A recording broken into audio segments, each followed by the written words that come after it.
Now, you see, what is, let me speak specifically for a moment. I said the subject of this is LSD. LSD is one such chemical that does produce these curious effects of making you aware of the polarity of things. It does lots of other things. It does lots of rather unessential and trivial things. And these, of course, in all the publicity in the various national magazines about LSD, get thoroughly emphasized. In other words, when somebody says something real psychedelic, they mean bizarre. And when the national magazines try to illustrate the effects of these chemicals with various photographs, they come out with blurred photographs, all sorts of things higgledy-piggledy messed together.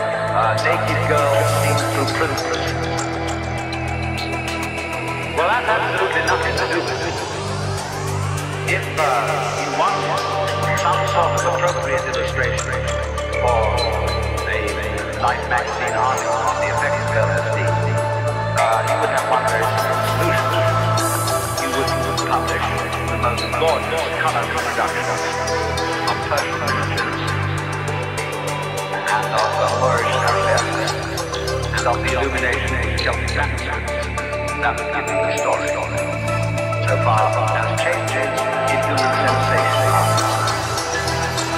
But there would be one thing very difficult to put across in pictures, because the people who looked at them, if they didn't get the point of view, wouldn't see it.